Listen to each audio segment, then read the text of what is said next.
ಅಸ್ಸಲಾಮು ಅಲೈಕುಂ ವರಹಮತುಲ್ಲಾಹಿ ವಬರಕಾತು. ವೀಕ್ಷಕರೇ, ಇಂದು ನಮ್ಮ ಸಮಾಜದಲ್ಲಿ ಕೆಟ್ಟ ಕಣ್ಣು, ದೃಷ್ಟಿ ಅಥವಾ ನಜರ್ ಎಂಬ ವಿಷಯವು ಅತ್ಯಂತ ಪ್ರಸಿದ್ಧವಾದ ಒಂದು ವಿಷಯವಾಗಿದೆ. ನಮ್ಮ ಆತ್ಮೀಯ ವೀಕ್ಷಕರಲ್ಲೂ ಸಹ ಹಲವಾರು ಜನರು ಈ ನಜರ್ ಅಥವಾ ದೃಷ್ಟಿ ಎಂಬ ವಿಷಯದ ಬಗ್ಗೆ ಒಂದು ವಿಡಿಯೋ ಅಪ್ಲೋಡ್ ಮಾಡಿ ಎಂದು ಸಾಕಷ್ಟು ಕಮೆಂಟ್ ಮಾಡಿದ್ದಾರೆ. ಹೀಗಾಗಿ ನಿಮ್ಮೆಲ್ಲರ ಆಸಕ್ತಿ ಮತ್ತು ಡಿಮ್ಯಾಂಡ್ ಮೇಲೆ ಇಂದು ನಾವು ಮಾತನಾಡೋಣ ಈ ನಜರ್ ಅಥವಾ ದೃಷ್ಟಿ ಎಂಬ ವಿಷಯದ ಬಗ್ಗೆ. ಸಾಕಷ್ಟು ಜನರು ಈ ಕೆಟ್ಟ ದೃಷ್ಟಿ, ನಜರ್ ಇದನ್ನು ಸಂಪೂರ್ಣವಾಗಿ ನಿರಾಕರಿಸುತ್ತಾರೆ. ಇನ್ನು ಸಾಕಷ್ಟು ಜನರು ಜೀವನದಲ್ಲಿ ಎದುರಾಗುವ ಪ್ರತಿಯೊಂದು ಸಮಸ್ಯೆಯ ಹಿಂದೆ ಈ ನಜರ್, ಕೆಟ್ಟ ಕಣ್ಣು, ದೃಷ್ಟಿಯೇ ಇದೆ ಎಂದು ಪರಿಗಣಿಸಿಕೊಳ್ಳುತ್ತಾರೆ. ಈ ನಜರ್, ದೃಷ್ಟಿ ಇದು ಸತ್ಯವಾ ಅಥವಾ ಒಂದು ಮೂಢನಂಬಿಕೆಯ?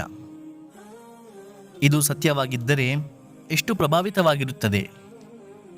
ಇಸ್ಲಾಂ ಈ ವಿಷಯದ ಕುರಿತು ಯಾವ ಸಮತೋಲಿತ ಮಾರ್ಗವನ್ನು ನಮಗೆ ಕಲಿಸುತ್ತದೆ? ಇದಕ್ಕೆ ಪರಿಹಾರವೇನು? ಇದರಿಂದ ತನ್ನನ್ನು ರಕ್ಷಿಸಿಕೊಳ್ಳುವ ವಿಧಾನವೇನು? ಹಾಗೂ ಇನ್ನು ಇತ್ಯಾದಿ ವಿಷಯಗಳ ಬಗ್ಗೆ ಸಂಪೂರ್ಣವಾಗಿ ಸ್ಪಷ್ಟವಾಗಿ ಇಂದು ನಾವು ಮಾತನಾಡೋಣ.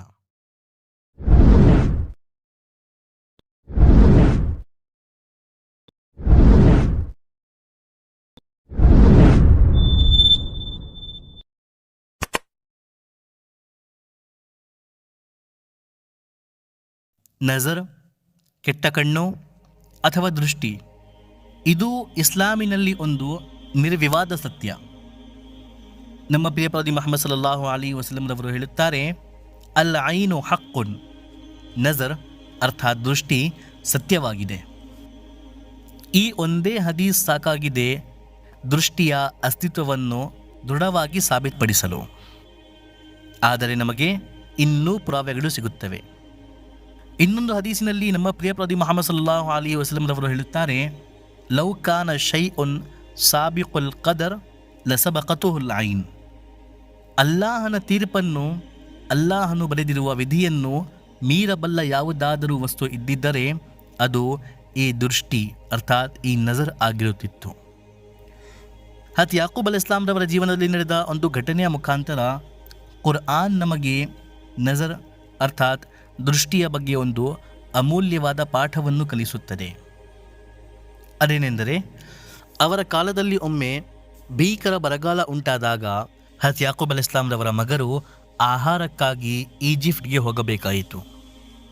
ಅಲ್ಲಿನ ರಾಜರು ಯೂಸುಫ್ ಅಲೈಹಿಸ್ಸಲಾಂ ರವರು ಜನರಲ್ಲಿ ಆಹಾರವನ್ನು ಹಂಚುತ್ತಿದ್ದರು. ಬೈದವೆ, ನಾವು ಯೂಸುಫ್ ಅಲೈಹಿಸ್ಸಲಾಂ ರವರ ಸಂಪೂರ್ಣ ಜೀವನ ಕಥೆಯನ್ನು ನಮ್ಮ ಇಸ್ಲಾಮಿಕ್ ಇತಿಹಾಸದ ವಿಡಿಯೋ ಸಿರೀಸ್ನಲ್ಲಿ ಎಕ್ಸ್ಪ್ಲೇನ್ ಮಾಡುತ್ತಿದ್ದೇವೆ. ನೀವು ಈ ವಿಡಿಯೋ ವೀಕ್ಷಿಸಿದ ನಂತರ ಅವರ ಸಂಪೂರ್ಣ ಜೀವನವನ್ನು ನಮ್ಮ ಈ ಪ್ಲೇಲಿಸ್ಟ್ ಮುಖಾಂತರ ವೀಕ್ಷಿಸಬಹುದು. ಇದರ ಲಿಂಕ್ ನಿಮಗೆ ಡಿಸ್ಕ್ರಿಪ್ಷನ್ ಅಥವಾ ಪಿನ್ ಕಮೆಂಟ್ನಲ್ಲಿ ಸಿಗುತ್ತದೆ. ಆಹಾರಕ್ಕಾಗಿ ಆ ಸಮಯದಲ್ಲಿ ಯಾಕೂಬ್ ಅಲೈಹಿಸ್ಸಲಾಂ ರವರು ತನ್ನ ಪುತ್ರರಿಗೆ ಈಜಿಪ್ಟ್ ಕಳುಹಿಸುವಾಗ ಹೇಳಿದರು, ಯಾ ಬನಿಯ ಲಾ ತದ್ಖುಲು ಮಿನ್ ಬಾಬಿ ವಾಹಿದಿನ್ ವದ್ಖುಲು ಮಿನ್ ಅಬ್ವಾಬಿನ್ ಮುತಫರ್ರಿಖಾ. ನನ್ನ ಮಕ್ಕಳೇ, ನೀವೆಲ್ಲರೂ ಒಂದೇ ಬಾಗಿಲಿನಿಂದ ಪ್ರವೇಶಿಸಬೇಡಿರಿ, ಬದಲಾಗಿ ಬೇರೆ ಬೇರೆ ಬಾಗಿಲುಗಳಿಂದ ಪ್ರವೇಶಿಸಿರಿ. ಇಲ್ಲಿ ಅನೇಕ ವ್ಯಾಖ್ಯಾನಕಾರರು ಹೇಳುತ್ತಾರೆ, ಯಾಕೂಬ್ ಅಲೈಹಿಸ್ಸಲಾಂ ರವರ ಪುತ್ರರು ಬಲಿಷ್ಠರು ಹಾಗೂ ಸುಂದರವಾಗಿದ್ದರು, ಅಟ್ರಾಕ್ಟಿವ್ ಪರ್ಸನಾಲಿಟಿಯನ್ನು ಹೊಂದಿದ್ದರು. ಇಂತಹ 11 ಮಂದಿ ಯುವಕರು ಒಟ್ಟಿಗೆ ನಗರಕ್ಕೆ ಪ್ರವೇಶಿಸಿದರೆ ಜನರ ಗಮನ ಸೆಳೆಯುತ್ತಿದ್ದರು ಹಾಗೂ ಇದರಿಂದಾಗಿ ದೃಷ್ಟಿ ಆಗುವ ಸಾಧ್ಯತೆ ಇತ್ತು. ಆದ್ದರಿಂದಾಗಿ ಯಾಕೂಬ್ ಅಲೈಹಿಸ್ಸಲಾಂ ರವರು ಮುನ್ನೆಚ್ಚರಿಕೆಯ ಕ್ರಮವಾಗಿ ಬೇರೆ ಬೇರೆ ದ್ವಾರಗಳಿಂದ ಪ್ರವೇಶಿಸಲು ಸೂಚಿಸಿದರು. ಆದರೆ ಗಮನಿಸಿರಿ ವೀಕ್ಷಕರೇ, ಇದನ್ನು ಹೇಳಿದ ತಕ್ಷಣವೇ ಯಾಕೂಬ್ ಅಲೈಹಿಸ್ಸಲಾಂ ರವರು ಹೇಳಿದರು, ವಮಾ ಅನ್ಕುಂ ಮಿನಲ್ಲಾಹಿ ಮಿನ್ ಶೈ ಇನಿಲ್ ಹುಕ್ಮು ಇಲ್ಲಾ ಲಿಲ್ಲಾಹ್. ಅಲ್ಲಾಹನ ತೀರ್ಪಿನಿಂದ ನಾನು ನಿಮ್ಮನ್ನು ಯಾವುದರಿಂದಲೂ ರಕ್ಷಿಸಲು ಸಾಧ್ಯವಿಲ್ಲ, ಅಧಿಕಾರವೆಲ್ಲ ಅಲ್ಲಾಹನಿಗೆ ಸೇರಿದೆ. ಇದು ಅಲ್ಲಾಹನ ಮೇಲಿನ ತವಕ್ಕುಲ್, ನಂಬಿಕೆಯ ಅತ್ಯುತ್ತಮವಾದ ಉದಾಹರಣೆ. ಅವರು ಕಾರಣಗಳನ್ನು ಅಳವಡಿಸಿಕೊಂಡರು, ದೃಷ್ಟಿ ಆಗದೇ ನಡೆದುಕೊಳ್ಳುವ ಕ್ರಮವನ್ನು ಕೈಗೊಂಡರು. ಆದರೆ ಭರವಸೆ ಸಂಪೂರ್ಣವಾಗಿ ಅಲ್ಲಾಹನ ಮೇಲೆಯೇ ಇಟ್ಟರು. ಅಲ್ಲಾಹನು ವಿಧಿಯಲ್ಲಿ ಬರೆದಿದ್ದರೆ ಅವನ ತೀರ್ಪು ನಿಮಗೆ ದೃಷ್ಟಿ ಆಗುವುದೇ ಆಗಿದ್ದರೆ ನಾನು ಯಾವ ವಿಧಾನ ಹೇಳಿದರೂ ಸಹ ನೀವು ಅದರಿಂದ ತಪ್ಪಿಸಿಕೊಳ್ಳಲು ಸಾಧ್ಯವಿಲ್ಲ. ಆದರೆ ನಾವು ನಮ್ಮ ಕರ್ತವ್ಯವನ್ನು ಮಾಡಿಕೊಳ್ಳಬೇಕು, ಅರ್ಥಾತ್ ಮುನ್ನೆಚ್ಚರಿಕೆಯ ಕ್ರಮವನ್ನು ಕೈಗೊಳ್ಳಬೇಕು. ಇದರಿಂದಲೂ ನಮಗೆ ಈ ನಜರ್, ಈ ದೃಷ್ಟಿ ಸತ್ಯವಾಗಿದೆ ಎಂದು ಖಚಿತವಾಗುತ್ತದೆ. ಹದೀಸಿನಲ್ಲಿ ಒಂದು ಸ್ಪಷ್ಟ ಘಟನೆಯು ಉಲ್ಲೇಖವಾಗಿದೆ. ಒಮ್ಮೆ ಸಹಲ್ ಬಿನ್ ಹುನೈಫ್ ರದಿಯಲ್ಲಾಹು ತಆಲಾ ಅನ್ಹುರವರು ಸ್ನಾನ ಮಾಡುತ್ತಿದ್ದರು. ಅವರು ಅತ್ಯಂತ ಸುಂದರ ಮತ್ತು ಹೊಳೆಯುವಂಥ ಮೈಬಣ್ಣ ಹೊಂದಿದ್ದರು. ಅದೇ ಸಮಯದಲ್ಲಿ ಆಮಿರ್ ಬಿನ್ ರಬಿಯಾ ರದಿಯಲ್ಲಾಹು ತಆಲಾ ಅನ್ಹುರವರ ದೃಷ್ಟಿ ಅವರ ಮೇಲೆ ಬೀಳಿತು ಹಾಗೂ ಅವರು ಆಶ್ಚರ್ಯದಿಂದ ಹೇಳಿದರು, ಇಷ್ಟು ಸುಂದರ ಚರ್ಮವನ್ನು ನಾನು ಎಂದಿಗೂ ಕಂಡಿಲ್ಲ. ನಂತರ ಸ್ವಲ್ಪ ಸಮಯದಲ್ಲಿ ಸಹಲ್ ಬಿನ್ ಹುನೈಫ್ ರದಿಯಲ್ಲಾಹು ತಆಲಾ ಅನ್ಹುರವರು ತೀವ್ರ ಅಸ್ವಸ್ಥರಾದರು.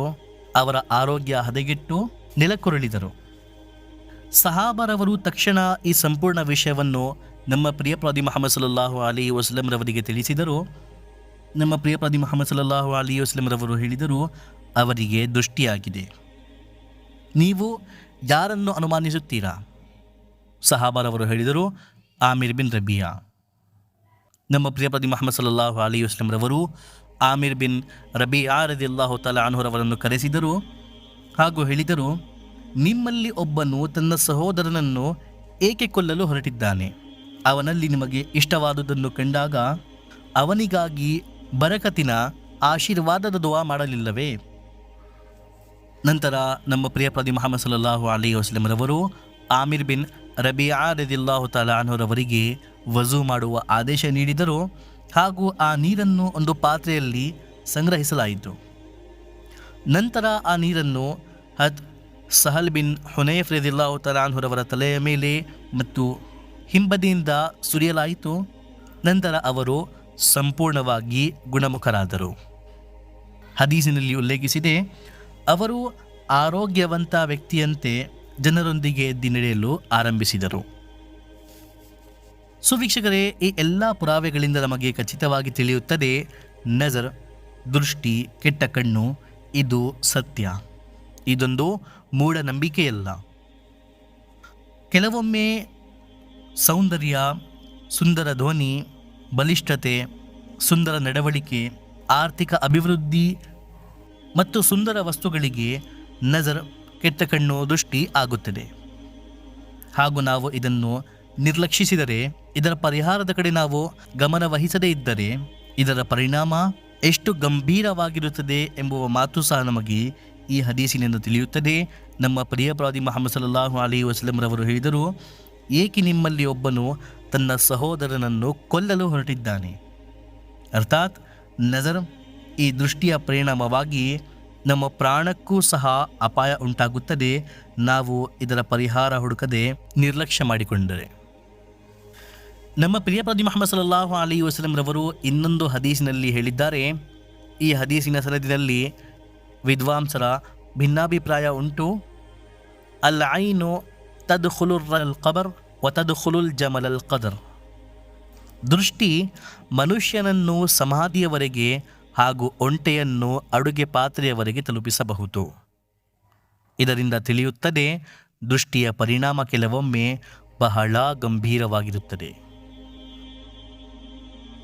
ವೀಕ್ಷಕರೇ, ಇಲ್ಲಿಗೆ ನಜರನ್ನು ಸಂಪೂರ್ಣವಾಗಿ ನಿರಾಕರಿಸುವ ಈ ದೃಷ್ಟಿ, ಇಂತಹ ಮಾತನ್ನು ನಾನು ನಂಬುವುದಿಲ್ಲ, ಇವೆಲ್ಲವೂ ಮೂಢನಂಬಿಕೆ ಎಂಬುವ ಜನರ ಪ್ರಶ್ನೆಗಳಿಗೆ ಉತ್ತರ ಸಿಕ್ಕಿರಬಹುದು. ಈಗ ಮಾತನಾಡೋಣ, ಪ್ರತಿ ಒಂದು ಸಮಸ್ಯೆಯ ಹಿಂದೆಯೂ ನಜರ್ ಅರ್ಥಾತ್ ದೃಷ್ಟಿಯೇ ಇದೆ ಎಂದು ಭಾವಿಸುವ ಜನರ ಸಮಸ್ಯೆಯ ಬಗ್ಗೆ. ನಿಸ್ಸಂದೇಹವಾಗಿ ದೃಷ್ಟಿ ಸತ್ಯ. ನಿಸ್ಸಂದೇಹವಾಗಿ ದೃಷ್ಟಿಯ ಪರಿಣಾಮ ಬಹಳ ಗಂಭೀರವಾಗಿರುತ್ತದೆ, ಕೆಲವೊಮ್ಮೆ ಸಾವನ್ನೊಪ್ಪಿಸುತ್ತದೆ. ಆದರೆ ಈ ಮಾತನ್ನು ತಮ್ಮ ಮೆದುಳಿನಲ್ಲಿಟ್ಟು ನೀವು ಬೀಗ ಹಾಕಿಕೊಳ್ಳಿ, ಪ್ರತಿಯೊಂದು ಮರಣವು ದೃಷ್ಟಿಯಿಂದಾಗುವುದಿಲ್ಲ, ಪ್ರತಿಯೊಂದು ಕಾಯಿಲೆಗೂ ದೃಷ್ಟಿಯೇ ಕಾರಣವಾಗುವುದಿಲ್ಲ, ಪ್ರತಿಯೊಂದು ನಷ್ಟವೂ ದೃಷ್ಟಿಯ ಪರಿಣಾಮವೇ ಆಗಿರುವುದಿಲ್ಲ. ಮಕ್ಕಳು ಕೇವಲ ದೃಷ್ಟಿಯ ಕಾರಣವೇ ಅಳುವುದಿಲ್ಲ, ಮನೆಯಲ್ಲಿ ನೆಮ್ಮದಿ, ಕೇವಲ ದೃಷ್ಟಿಯ ಕಾರಣವೇ ಹಾಳಾಗುವುದಿಲ್ಲ. ಸೊ ವೀಕ್ಷಕರೇ, ಈ ಒಂದು ವಿಷಯದ ಬಗ್ಗೆ ವಿಡಿಯೋ ಮಾಡಲು ನಮ್ಮ ಸಾಕಷ್ಟು ಆತ್ಮೀಯ ವೀಕ್ಷಕರು ಕಮೆಂಟ್ ಮಾಡಿದ್ದಾರೆ. ಇನ್ನು ಮುಂದೆ ನೀವು ಯಾವ ವಿಷಯದ ಬಗ್ಗೆ ವಿಡಿಯೋ ನೋಡಲು ಇಷ್ಟಪಡುತ್ತೀರಾ, ಯಾವ ವಿಷಯದ ಬಗ್ಗೆ ನೀವು ಆಸಕ್ತಿಯನ್ನು ಹೊಂದಿದ್ದೀರಾ, ಇದನ್ನು ಸಹ ಈಗಲೇ ಕಮೆಂಟ್ ಮಾಡಿರಿ. ಆದಷ್ಟು ಬೇಗ ನಾವು ನಿಮ್ಮ ಆಸಕ್ತಿಯ ವಿಷಯದ ಬಗ್ಗೆ ಡೀಟೇಲ್ ಆಗಿ ಸಂಪೂರ್ಣ ಸ್ಪಷ್ಟವಾಗಿ ವಿಡಿಯೋವನ್ನು ಇನ್ಶಾಲ್ಲಾ ಅಪ್ಲೋಡ್ ಮಾಡುತ್ತೇವೆ. ಆರೋಗ್ಯ ಹದಗೆಟ್ಟಲು ಅನೇಕ ಕಾರಣಗಳುಂಟು. ಅನಾರೋಗ್ಯಕ ಆಹಾರ ಸೇವನೆ, ಸರಿಯಾದ ನಿದ್ರೆ ಮಾಡದೇ ಇರಬಹುದು, ಹವಾಮಾನ ಬದಲಾಗಿರಬಹುದು, ಖಿನ್ನತೆ, ಡಿಪ್ರೆಷನ್ ಅಥವಾ ಮಾನಸಿಕ ಒತ್ತಡಕ್ಕೆ ಒಳಗಾಗಿರಬಹುದು, ಅತಿಯಾದ ಟೆನ್ಷನ್ ಇರಬಹುದು, ಅಥವಾ ಯಾವುದೇ ಬೇರೆ ಒಂದು ಕಾಯಿಲೆಯ ಕಾರಣವಾಗಿರಬಹುದು. ವ್ಯಾಪಾರದಲ್ಲಿ ನಷ್ಟವಾಗಲು ಮಾರಾಟ ಮಾಡುತ್ತಿರುವ ವಸ್ತುವಿನ ಕ್ವಾಲಿಟಿ, ಗುಣಮಟ್ಟ ಉತ್ತಮವಾಗದಿಲ್ಲರಬಹುದು. ಗ್ರಾಹಕರ ಅಗತ್ಯಗಳನ್ನು ನಾವು ಫುಲ್ಫಿಲ್ ಮಾಡುತ್ತಿಲ್ಲರಬಹುದು. ಮಾರ್ಕೆಟ್ನಲ್ಲಿ ಆ ವಸ್ತುವ ಡಿಮಾಂಡ್, ಬೇಡಿಕೆ ಕಡಿಮೆಯಾಗಿರಬಹುದು. ಮಾರ್ಜಿನ್ ಅರ್ಥಾತ್ ಲಾಭಾಂಶ ಕಡಿಮೆಯಾಗಿರಬಹುದು. ಅಥವಾ ನಮ್ಮ ಬೆಲೆ ಗ್ರಾಹಕರಿಗೆ ಹೆಚ್ಚಾಗಿ ಕಾಣುತ್ತಿರಬಹುದು. ಕೆಲವೊಮ್ಮೆ ನಮ್ಮ ಕಂಪನಿಯ ಅಥವಾ ಅಂಗಡಿಯ ಕೆಲಸಗಾರರ ವರ್ತನೆ ಗ್ರಾಹಕರೊಂದಿಗೆ ಸರಿ ಇಲ್ಲದೇ ಇರಬಹುದು. ಮನೆಯ ನೆಮ್ಮದಿ ಹಾಳಾಗಲು ನಮ್ಮ ಸ್ವಭಾವ, ನಮ್ಮ ವರ್ತನೆ ಮನೆಯವರೊಂದಿಗೆ ಸರಿಯಾಗಿರದೇ ಇರಬಹುದು. ನಾವು ಮನೆಯವರಿಗೆ ಸರಿಯಾಗಿ ಟೈಮ್ ಕೊಡದೇ ಇರಬಹುದು. ಕುಟುಂಬದ ಕೆಲವು ಅಗತ್ಯಗಳನ್ನು ಪೂರೈಸುವುದು ನಮ್ಮ ಸಾಮರ್ಥ್ಯಕ್ಕೆ ಮೀರಿರಬಹುದು. ಅಥವಾ ನಮ್ಮ ಕೋಪ, ಆಕ್ರೋಶ, ನಮ್ಮ ಕಠೋರತೆ ಮತ್ತು ಮನೆಯವರನ್ನು ಅರ್ಥ ಮಾಡಿಕೊಳ್ಳದೇ ಇರುವುದು ಮನೆಯ ಕಲಹೆ ಮತ್ತು ಅಶಾಂತಿಗೆ ಕಾರಣವಾಗಿರಬಹುದು. ಮಕ್ಕಳು ಅನೇಕ ಬಾರಿ ಯಾವುದೇ ಕಾರಣವಿಲ್ಲದೆ ಅಳುತ್ತಾರೆ. ಕೆಲವೊಮ್ಮೆ ಅವರಿಗೆ ಯಾವುದೇ ದೈಹಿಕ ಅಸ್ವಸ್ಥತೆ ಇರಬಹುದು. ಬೇಸಿಗೆಯಲ್ಲಿ ಹೆಚ್ಚು ಬಟ್ಟೆ ಹಾಕಿರಬಹುದು, ಚಳಿಗಾಲದಲ್ಲಿ ಉತ್ತಮವಾದ ರಕ್ಷಣೆ ಕೊಡದೇ ಇರಬಹುದು. ಹಾಗೂ ಅಳುವುದು ಮಕ್ಕಳ ಬೆಳವಣಿಗೆಯ ಸಹಜ ಭಾಗವಾಗಿದೆ ಎಂದು ವೈದ್ಯರು, ಡಾಕ್ಟರ್ ಸಹ ಹೇಳುತ್ತಾರೆ. ಮಕ್ಕಳು ಎಂದಿಗೂ ಅಳಲೇಬಾರದು ಎಂಬುದು ಸಾಧ್ಯವಲ್ಲ. ಕೆಲವೊಮ್ಮೆ ಅವರು ಅಳುವ ಕಾರಣ ಹಸಿವು, ಹಠ, ಕೋಪ ಆಗಿರಬಹುದು. ಸೊ ವೀಕ್ಷಕರೇ, ನಜರ್, ಈ ದೃಷ್ಟಿ ಇಸ್ಲಾಮಿನಲ್ಲಿ ಸತ್ಯವೇ ಸರಿ, ಕುರ್ಆನಿನಲ್ಲಿ, ಹದೀಸಿನಲ್ಲಿ ಉಲ್ಲೇಖವಿದೆ ಸರಿ. ಆದರೆ ಪ್ರತಿಯೊಂದು ಸಮಸ್ಯೆಗೂ ಕಾರಣ ದೃಷ್ಟಿಯೇ ಎಂದು ಭಾವಿಸುವುದು ಸರಿಯಲ್ಲ. ನಿಮ್ಮ ಪ್ರತಿಯೊಂದು ವಿಷಯವನ್ನು ವಾಸ್ತವಿಕ ಕಾರಣಗಳ ಬೆಳಕಿನಲ್ಲಿ ಲಾಜಿಕಲಿ ಅರ್ಥ ಮಾಡಿಕೊಳ್ಳಬೇಕು. ನಂತರ ಕುರ್ಆನ್ ಮತ್ತು ಹದೀಸಿನ ಪ್ರಕಾರ ಅದರ ಪರಿಹಾರ ಹುಡುಕಬೇಕು. ಸೊ ಗಮನದಲ್ಲಿಟ್ಟುಕೊಳ್ಳಿ, ಪ್ರತಿಯೊಂದು ಅನಾರೋಗ್ಯ, ನಷ್ಟ, ಮನೆಯ ಕಲಹೆ ಮತ್ತು ಅಶಾಂತಿ, ಮಕ್ಕಳ ಅಳು ಎಲ್ಲವುದಕ್ಕೂ ದೃಷ್ಟಿಯೇ ಕಾರಣ ಎಂದು ಭಾವಿಸುವುದು ಮಹಾಮುಟ್ಟಾಳ್ತನ. ನಾವು ಪ್ರತಿಯೊಂದು ವಿಷಯವನ್ನು ಪರಿಶೀಲಿಸಬೇಕು, ವಾಸ್ತವಿಕ ಕಾರಣಗಳನ್ನು ಹುಡುಕಬೇಕು, ಲಾಜಿಕಲಿ ಅರ್ಥ ಮಾಡಿಕೊಳ್ಳಬೇಕು. ವೈದ್ಯರಿಂದ ಚಿಕಿತ್ಸೆ ಪಡೆಯಬೇಕು. ಚಿಕಿತ್ಸೆಗಾಗಿ ಕೆಲವು ಕಾಲ ಕಾಯಬೇಕು. ವ್ಯಾಪಾರದಲ್ಲಿ ಸತ್ಯವಂತೆಯ ಜೊತೆ ವಾಸ್ತವಿಕ ಬೆಲೆ ಮತ್ತು ಗ್ರಾಹಕರ ಬೇಡಿಕೆಗಳನ್ನು ಅರ್ಥ ಮಾಡಿಕೊಳ್ಳಬೇಕು. ವಸ್ತುಗಳನ್ನು ಪರಿಶೀಲಿಸಬೇಕು. ಮನೆಯವರೊಂದಿಗೆ ನಮ್ಮ ವರ್ತನೆ, ನಮ್ಮ ಸ್ವಭಾವ ಉತ್ತಮಗೊಳಿಸಿಕೊಳ್ಳಬೇಕು. ಸಂಪಾದನೆ ಮತ್ತು ಖರ್ಚಿನಲ್ಲಿ ಎಷ್ಟು ಅಂತರವಿದೆ ಗಮನಿಸಬೇಕು. ಮಕ್ಕಳನ್ನು ತಾಳ್ಮೆಯಿಂದ ಸಾಕಬೇಕು. ಇವೆಲ್ಲವೂ ಆದ ನಂತರವೂ ಸಹ ಸಮಸ್ಯೆ ಬಗೆಹರಿಯಲಿಲ್ಲ ಎಂದರೆ ಕುರ್ಆನ್ ಮತ್ತು ಹದೀಸಿನ ಮಾರ್ಗದರ್ಶನದಲ್ಲಿ ಇದರ ಪರಿಹಾರ ಹುಡುಕಬೇಕು. ಸೊ ವೀಕ್ಷಕರೇ, ಈ ನಜರ್ ಆದರೆ ಇದರ ಪರಿಹಾರವೇನು? ಯಾವ ರೀತಿ ನಾವು ಈ ನಜರಿನ ಸಮಸ್ಯೆಯಿಂದ ತನ್ನನ್ನು ಹೊರತೆಗೆಯಬೇಕು? ನಜರ್ ಯಾರಿಗಾದರೂ ಆಗಿದ್ದರೆ ಅಥವಾ ನಜರ್ ಆಗಿದೆ ಎಂಬುವ ಸಂಭಾವನೆ ಇದ್ದರೆ ನಮ್ಮ ಪ್ರಿಯ ಪ್ರವಾದಿ ಮುಹಮ್ಮದ್ ಸಲ್ಲಲ್ಲಾಹು ಅಲೈಹಿ ವಸಲ್ಲಂ ರವರು ನಜರಿಗಾಗಿ ಈ ದುಆವನ್ನು ನಮಗೆ ಕಲಿಸಿದ್ದಾರೆ. ಅಊದು ಬಿ ಕಲಿಮಾತಿಲ್ಲಾಹಿ ತಾಮ್ಮ ಮಿನ್ ಕುಲ್ಲಿ ಶೈತಾನಿ ವಹಾಮ್ಮ ವ ಮಿನ್ ಕುಲ್ಲಿ ಐನಿಲ್ಲಾಮ್ಮ. ಈ ಒಂದು ದುಆವನ್ನು 3 ಬಾರಿ ಓದಿ ನಾವು ನಮ್ಮ ಮೇಲೆ ದಮ್ ಮಾಡಿಕೊಳ್ಳಬೇಕು. ಅಥವಾ ಯಾರ ಮೇಲೆ ನಜರ್ ಆಗಿದೆ ಎಂದು ನಮಗೆ ಅನುಮಾನವಿದೆಯೋ ಅವರ ಮೇಲೆ ದಮ್ ಮಾಡಬೇಕು. ಅಥವಾ ಸೂರೆ ಕಲಮಿನ ಈ 3 ಕೊನೆಯ ಆಯತ್ಗಳನ್ನು ಇದನ್ನು ಓದಿ ದಮ್ ಮಾಡಬೇಕು. ಅಥವಾ ಈ 4 ಕುಲ್ ಯಾ ಅಯ್ಯುಹಲ್ ಕಾಫಿರೂನ್, ಕುಲ್ ಹುವಲ್ಲಾಹು ಅಹದ್, ಕುಲ್ ಅಊದು ಬಿರಬ್ಬಿಲ್ ಫಲಕ್, ಕುಲ್ ಅಊದು ಬಿರಬ್ಬಿನ್ ನಾಸ್, ಈ 4 ಸೂರಗಳನ್ನು ಓದಿ ದಮ್ ಮಾಡಬೇಕು 3 ಬಾರಿ. ಅಥವಾ ಆಯತುಲ್ ಕುರ್ಸಿ ಇದನ್ನು 3 ಬಾರಿ ಓದಿ ದಮ್ ಮಾಡಬೇಕು. ಅಥವಾ ಈ 4 ಪಠಣಗಳನ್ನು ಸಹ ಮುಂಚೆ 3 ಬಾರಿ ದರೂದ್ ಓದಿ, ನಂತರ ಇದನ್ನು 3 ಬಾರಿ ಓದಿ, ಪುನಃ 3 ಬಾರಿ ದರೂದ್ ಓದಿ ನಾವು ದಮ್ ಮಾಡಿದರೆ ಇನ್ಶಾಲ್ಲಾ ನಜರ್ ಆಗಿದ್ದರೂ ಸಹ ಆ ನಜರ್ ಭ್ರಷ್ಟವಾಗುತ್ತದೆ, ಅವರು ಆರೋಗ್ಯವಂತರಾಗುತ್ತಾರೆ, ಅವರ ಸಮಸ್ಯೆ ಬಗೆಹರಿಯುತ್ತದೆ. ಅಥವಾ ಹದೀಸಿನಲ್ಲಿ ನಾವು ಕೇಳಿದ ಪ್ರಕಾರ ಈ ವಿಧಾನವನ್ನು ಸಹ ನಾವು ಬಳಸಬಹುದು.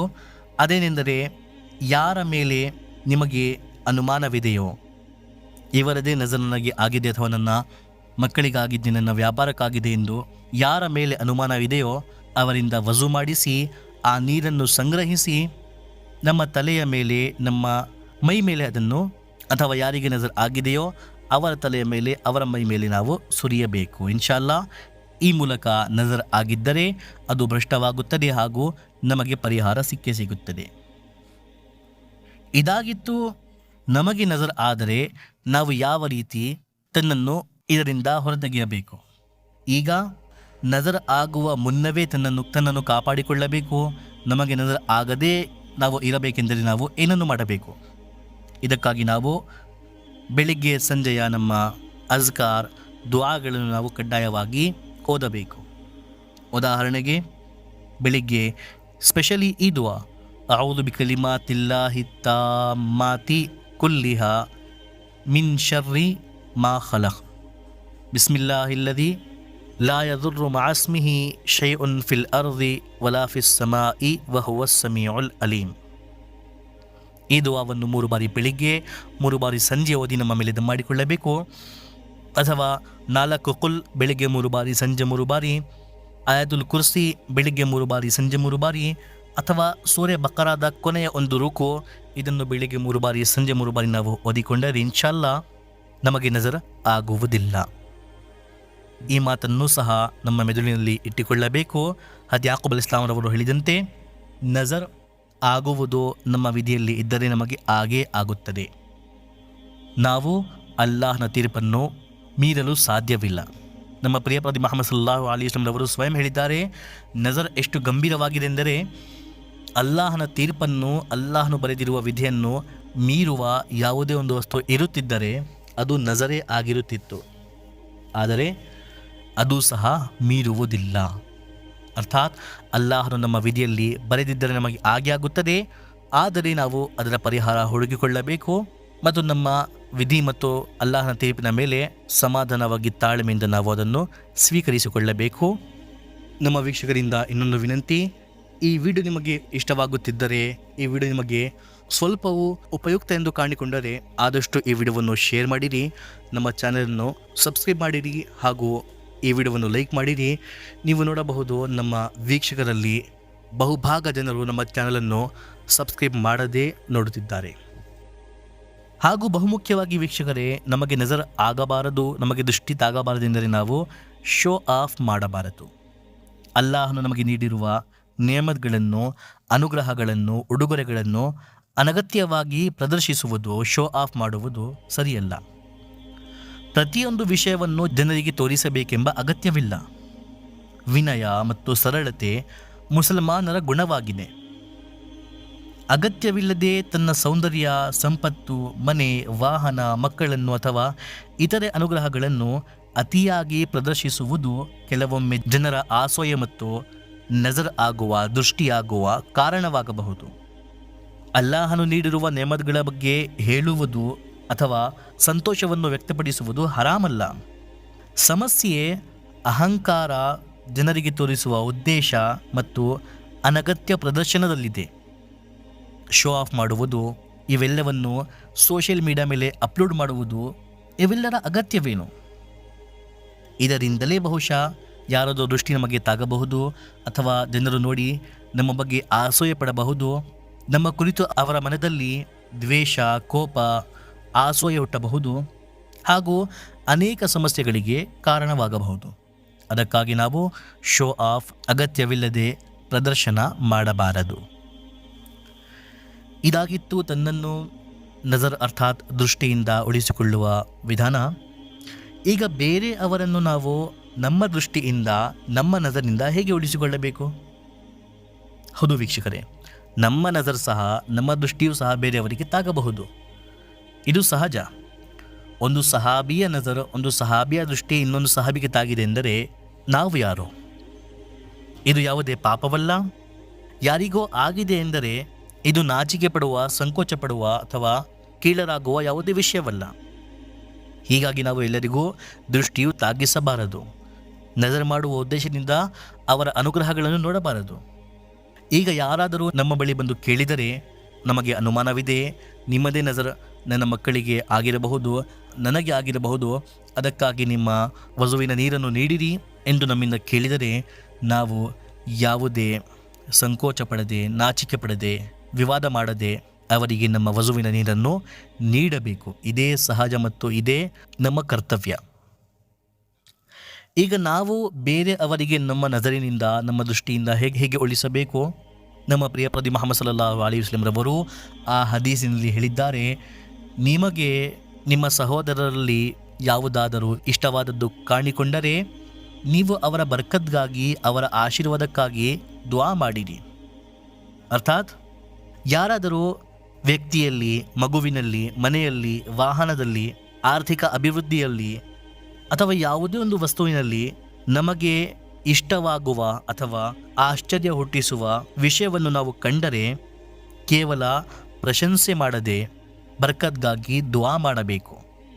ಮಾಷಾ ಅಲ್ಲಾ ಎಂದು ಹೇಳಬೇಕು, ಬಾರಕಲ್ಲಾ ಎಂದು ಹೇಳಬೇಕು. ಅರ್ಥಾತ್ ಅಲ್ಲಾಹನು ನಿನಗೆ ಬರ್ಕತ್ ನೀಡಲಿ, ಅಲ್ಲಾಹುಮ್ಮ ಬಾರಿಕ್ ಲಹು ಹೇಳಬೇಕು. ಓ ನಮ್ಮ ಅಲ್ಲಾಹನೇ, ಇದರಲ್ಲಿ ಇವನಿಗೆ ಬರ್ಕತ್ ನೀಡು. ಈ ರೀತಿ ಈ ಪದಗಳಿಂದಾಗಿ ನಾವು ನಮ್ಮ ದೃಷ್ಟಿ ಬೇರೆಯವರ ವ್ಯಾಪಾರ, ಸೌಂದರ್ಯ, ಆರ್ಥಿಕ ಅಭಿವೃದ್ಧಿ ಅಥವಾ ಆರೋಗ್ಯ ಯಾವುದೇ ಒಂದು ವಿಷಯದ ಮೇಲೆ ನಮ್ಮ ದೃಷ್ಟಿ ಬೀಳದಂತೆ ನಾವು ಮುನ್ನೆಚ್ಚರಿಕೆಯ ಕ್ರಮವನ್ನು ಕೈಗೊಳ್ಳಬಹುದು. ಸೊ ವೀಕ್ಷಕರೇ, ಇದಾಗಿತ್ತು ಈ ದೃಷ್ಟಿ, ನಜರ್ ಎಂಬ ಪ್ರಸಿದ್ಧ ವಿಷಯದ ಸಂಪೂರ್ಣ ವಿವರಣೆ. ಕುರ್ಆನ್ ಮತ್ತು ಹದೀಸಿನ ಮಾರ್ಗದರ್ಶನದಲ್ಲಿ ಇನ್ನೂ ಏನಾದರೂ ಡೌಟ್ಸ್ ಇದ್ದರೆ ಕಮೆಂಟ್ ಬಾಕ್ಸ್ ಮೂಲಕ ನಮ್ಮಿಂದ ಕೇಳಬಹುದು. ಯಾವುದೇ ಸಂಕೋಚವಿಲ್ಲದೆ ನಾವು ಆದಷ್ಟು ಬೇಗ ನಿಮ್ಮ ಕಮೆಂಟ್ಗಳನ್ನು ರಿಪ್ಲೈ ಮಾಡುತ್ತೇವೆ. ಇನ್ನು ಮುಂದೆ ಮಾತನಾಡೋಣ ಇನ್ನೊಂದು ವಿಡಿಯೋಲ್ಲಿ. ಅಲ್ಲಿಯವರೆಗೆ ಫಕತ್ ವಸಲಾಂ.